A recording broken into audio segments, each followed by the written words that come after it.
For the 2022 Brewbound Awards, we've added a new award given to the Innovation of the Year for one standout new product.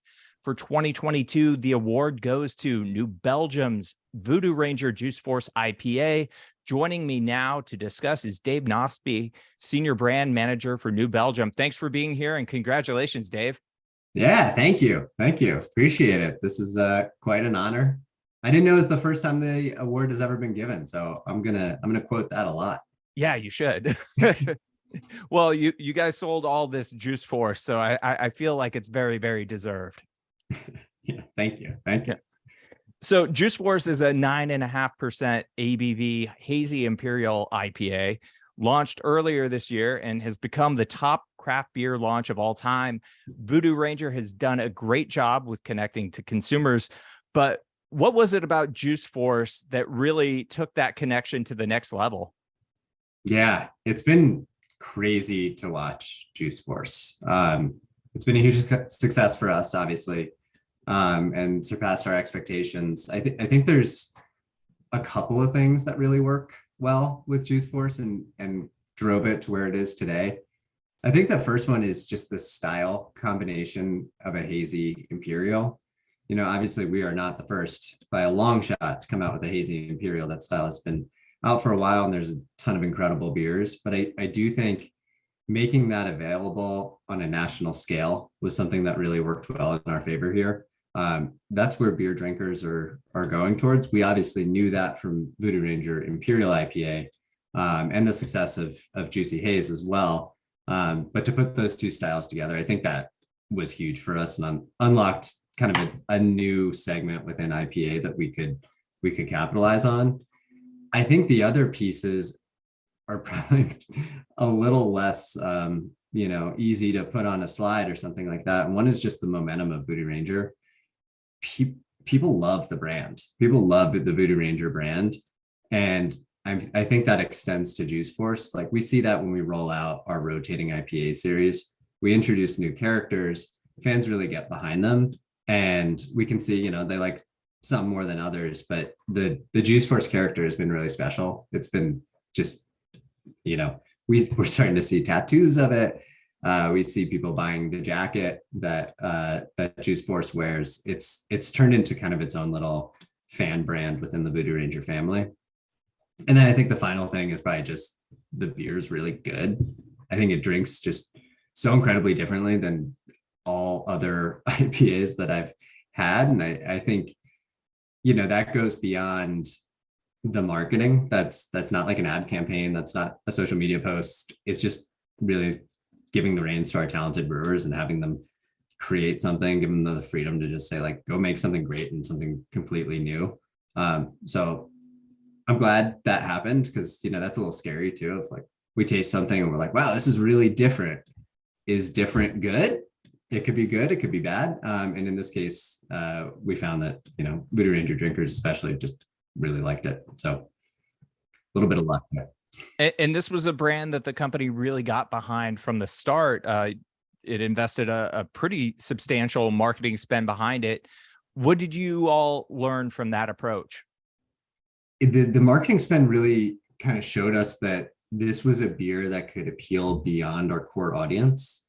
So we put a lot of money behind it, like you said. And I think some of that works for the Voodoo Ranger fans because I think they saw Juice Force, they saw 9.5% hazy imperial IPA, high drinkability.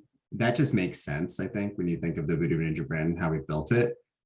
So we benefited a lot from that. So while we spent a lot of money, I think we had a much higher ROI than this investment from the investment that we made, because there was just so much brand building and so much love and affinity for Voodoo Ranger before Juice Force came that when we introduced that to our fans, I think they were like, yeah, this makes sense. Like we're in.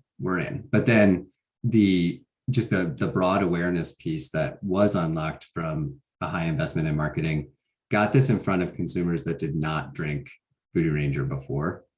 And it sounds a little silly, but what it kind of showed me specifically is that it was almost an entry into craft, which sounds like an insane statement for a 9.5% imperial IPA. But I think we were able to bring in drinkers that do not normally drink craft beer, tasted this, and it kind of unlocked this idea of like, oh, wow, this is what craft beer could be. It's just creative, new flavors, different experiences that maybe some of these drinkers had never really had before, or didn't really associate with craft beer. So that's only made possible through high awareness. And then I guess the final thing is just, I think we invested a lot in things like media, but we also invested a lot in retail marketing. And we really saw that pay off. We got a lot of display that's coming through great retail partners and distributor partners as well. But really hats off to our retail marketing team, who spent a good portion of the first half of this year driving trial on this. And you can kind of see that in rebuy rates that we've never seen for a beer before, let alone a new beer. And that's just all from, trial, display. And, that stuff takes money. But yeah. Well, and the old adage is that brands are built in the on-premise, but this is a brand that you all launched in 19.2 ounce single serve cans that, is built for the convenience channel. So tell me about the strategy there. Yeah, so we had seen a lot of success in convenience. Voodoo Ranger Imperial is the number one 19.2 ounce single serve. We had seen success with IPA and with Juicy Haze. So for us, when we're innovating, we have to take that channel. It's just a little bit different than how we've innovated in the past, where I think we prioritize things like six packs. Here we have 19.2s and six packs are competing number one priorities for us with innovation, which was a huge advantage to us here, because as we launched the brand, we knew that Voodoo Ranger was already going to work in that channel, and we could build this brand so that it would work at C-store as well. So it was one of those things where I think traditionally, like when we rolled out Imperial, IPA, and Juicy Haze, it was six pack first, 19.2 to follow. Here it was 1A and 1B from a priority standpoint. Yeah. And when we spoke earlier this year, Juice Force was on pace to be the company's fourth largest brand. I know that it's exceeded some expectations. So where did it land? This question is going to cut into the credibility of everything I say, because I was so wrong. So Juice Force is now the number 2 brand for New Belgium. And it got there within 7 months of launching, which is incredible. Considering it's a 19.2 and a six pack. There's a sprinkling of draft here and there, but as you can imagine, 9.5%, not our number one draft brand by a long shot. But yeah, that comment was pretty far off. Juice Force is now the number 3 IPA nationally, and we're rapidly closing in on the number 2 spot. It's the number 6 craft brand. And within the sizes that we have, so the six pack and the 19.2, it's the number 2 six pack within IPA, and it's the number 2 19.2 ounce IPA out there. So where we have it and the sizes that we have it, it is just an absolute runaway train.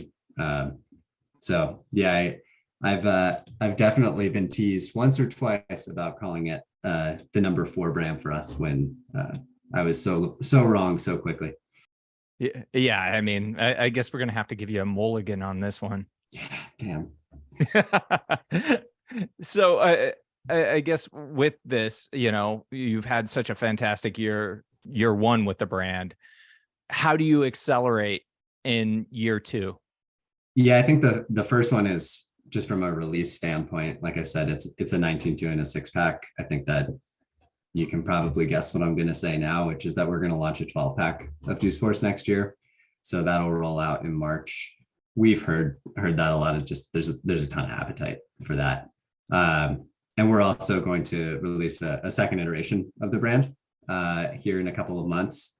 So that'll be a new national release again. It'll be 9.5% ABV, and it'll kind of build this idea of like the Force family. We're going to have now two Forces, which is really exciting. So we'll have more to come. And eventually, I imagine building toward a variety 12. That I hope the market will tell us that, but it's definitely that's in my dreams. What do you think this says about where craft consumers are now? That a brand that is 9.5% ABV, that was primarily, a convenience launch in 19.2s and 6-packs, has really sort of been on such a roll. What it says is that the traditional craft audience is probably changing of who drinks craft beer and what they expect out of a craft beer. As IPA has become half of the category, we know that preferences have changed, and especially as IPAs have changed over that time. But just to see how it's evolving into different channels as well. I think that there was a time when, craft or IPA just didn't fit in the C-store environment, and that's changed a lot. And I think Voodoo Ranger has done a lot of that, to be honest with you. But that it's funny though, because as all of that changes, and I talk about the consumer and the buyer all changing, there's something at the core of this that is actually very consistent, which is just, new innovative beers. And I think that's what everyone has come to associate with craft. And I think that maintains to this day. And I think Juice Force is just an example of that. I think it's the latest example of many, many innovations within our craft category over time. But as we see that evolve, I think you're going to just start to see things like the drinker evolve, the channel strategies evolve. And this is probably just a shining example of like how that can work within craft. You mentioned there's a sequel in the works and a couple months away. We've seen a TTB filing for Fruit Force, a fruit punch IPA. What can you tell us about that? Is that on track? And, how do you approach line extending such a young brand? Yeah. The secret's out, I guess. The TTB shows our hands there. But yeah, we're going to launch Fruit Force. It's a fruit punch IPA. And again, it's showing another example of how you can continue to push beyond just kind of like the category convention of what a style should be into making what can be like a really fun and interesting beer. So I'm excited for you to try it. We're going to be brewing it here in the next couple of weeks. So it's on track. But to your other question, just line extending is really hard, really hard. I think you can argue that we're line extending an extension. I think at one point Voodoo Ranger was just considered a line extension of New Belgium. And it's really easy to just kind of say like, you're going to build a brand family and then we're going to throw a bunch of styles out there. We'll make a brand, we'll line extend it to hell and we'll see what sticks. That's generally kind of a losing proposition, and really, really difficult to execute, even if it kind of makes sense from a strategic perspective. So I think what works here, and even though it is a very young brand, is that we're building on a lot of strength. We know that this kind of idea of a force line has some legs, and drinkers have told us that, like with comments and DMs, and it's incredible with like Voodoo Ranger fans. They come up with a lot of ideas, and they're like, "You should make this," and we're like, "Oh, that's actually a pretty good idea," which is it's really fun to have that level of engagement. But obviously, they've also told us with the purchasing decisions, just seeing how quickly Juice Force is kind of ramped up to be one of these top brands within craft. But those purchasing decisions kind of also tell us like this isn't behaving like a normal craft brand anymore. Or a craft launch, I guess you could say.